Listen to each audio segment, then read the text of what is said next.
nagsalita, ito pong si NBI Director Attorney Melvin Matibag, na kung saan mga kababayan, ito daw pong si Attorney Baligod, gusto daw pong punitin yung mga statement mga kababayan or yung mga salaysay ng nagpakilalang 18 ex-marine mga kababayan, na kung saan kung mapapansin nyo, di ba, in-interview isa-isa. Ito pong 12 sa 18 nagpakilalang dating miyembro ng Marines. At ngayon nga mga kababayan, kung mapapansin nyo po, hindi na nga pinirmahan ng iba yung kanilang mga salaysay mga kababayan. Abay, gusto pang kuhanin ni Baligod mga kababayan at gusto pang punitin. So ngayon kung mapapansin nyo, sabi po dito sa DZRH News, ito daw pong si Attorney Baligod, gusto pang punitin yung mga salaysay nito pong 12 sa nagpakilalang 18 na dating miyembro ng Marines mga kababayan. So ngayon basahin po natin. Sabi po dito, hindi pinirmahan ng 12 sa 18 na nagpakilalang dating sundalo ang kanilang salaysay sa National Bureau of Investigation or dito po sa NBI mga kababayan. Sabi sa DZRH News ni NBI Director Attorney Melvin Matibag, 6 lamang sa mga ito ang pumirma matapos sumalang sa one-on-one interview kahapon. Nakuha na naman aniya ng written statement ang lahat ng mga dating sundalo, pero kailangan pa umanong reviewin ni Attorney Levy Baligod ang salaysay ng 12. Sinabi ni Matibag na gusto ni Baligod na bawiin, punitin at humingi ng kopya ng pinirmahang salaysay ng 6 na ex-marine. Idiniin niyang hindi pinilit kundi kusang loob namang nagbigay ng pahayag ang mga dating sundalo at pinabasa pa ito sa kanila bago po pirmahan. Nang tanungin naman kagabi si Baligod, idinahilan niyang may karagdagan pa mga tanong ang NBI kaya hindi po nakapirma ang iba. Hindi kasi aniya makontento ang mga investigador kaya binalak pa sila kaya babalik pa sila sa bureau mga kababayan.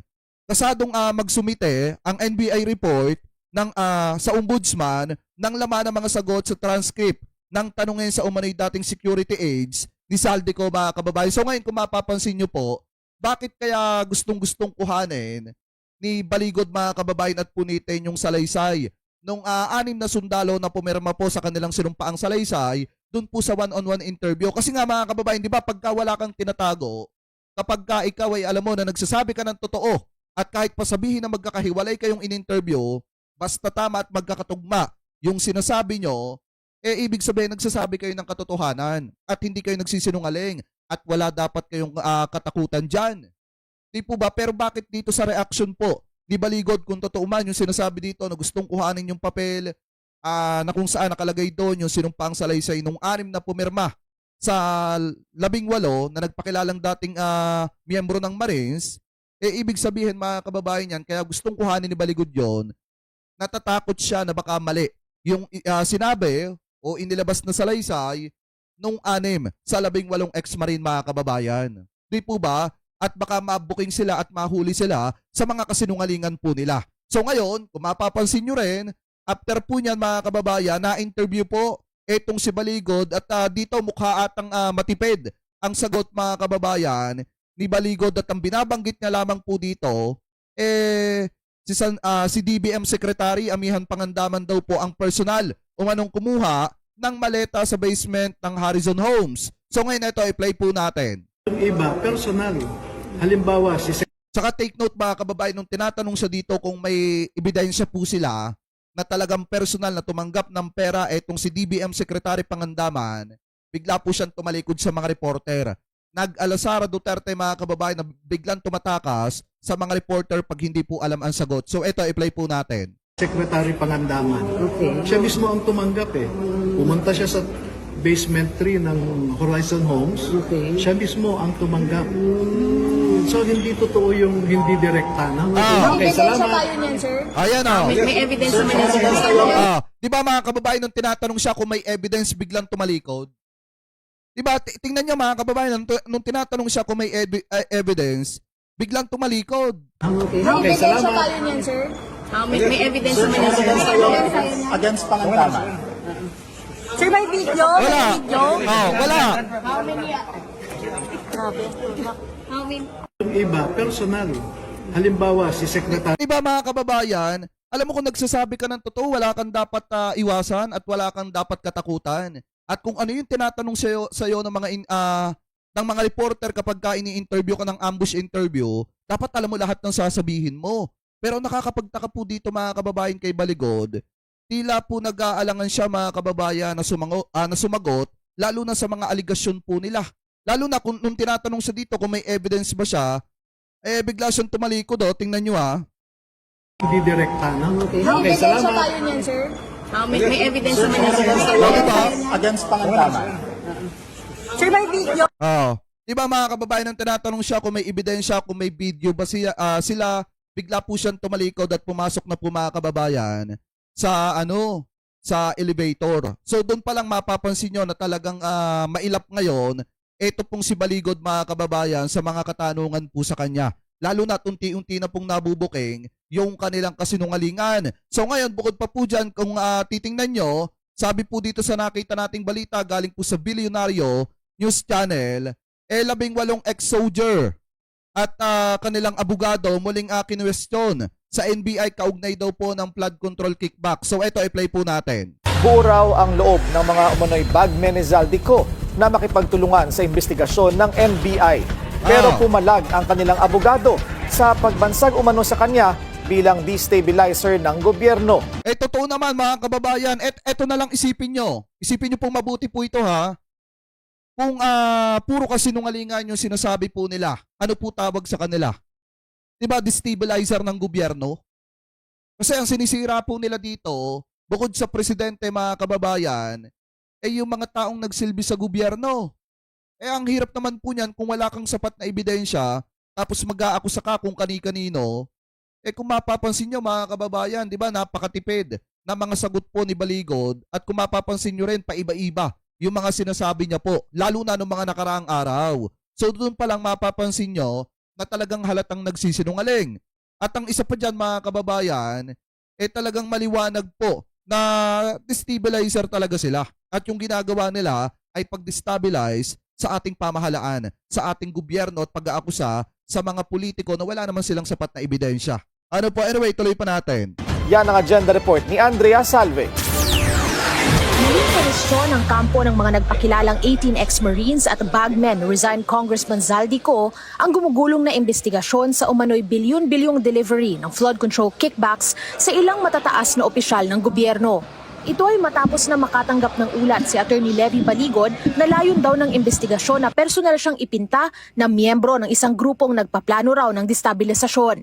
And my source is a reliable military officer. Active military officer na 1-star general pa. Ito yung kinakalungkot ko. Bakit hindi nyo ilabas yan? Bakit hindi nyo ilabas yan? Alam nyo, mahirap magsalita at mag-abusa lalo na kung wala kang sapat na ebidensya. Yun yung problema kay Baligod mga kababayan. Kaya nga anong nangyayari dito, siya mismo ang gumigisa po sa sarili po niyang mantika.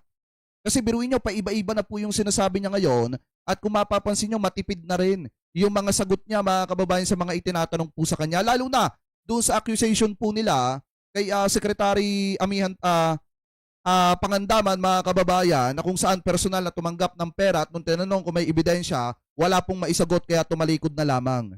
Dahil yung investigation na ito ay naging politicized. Hindi na legal lang We have no political or even pontifical ambitions. Ang gusto lang namin simple. Makilahok, sumali, umambag para lumabas ang katotohanan sa pagnanakaw sa kaban ng bayan. No? Yun lang ang intention namin. Huwag na ho nilang sabihing destabilizers kami. Tumagal ng mahigit 8 oras ang pagharap ni Baligod at ng 18 ex-Marines sa NBI nitong Martes. Kumpleto sila at pumayag na rin daw sa one-on-one interview kung saan binusisi ang nilalaman ng kanilang joint affidavit. Ang na-observe ko po ay very exhaustive yung mga pagtatanong ng mga investigators at sinagot naman lahat nila pero hindi pa kami natapos. No? That's how in-depth the exercise was. So hihintayin namin ulit yung schedule na sasabihin ng NBI para sa continuation.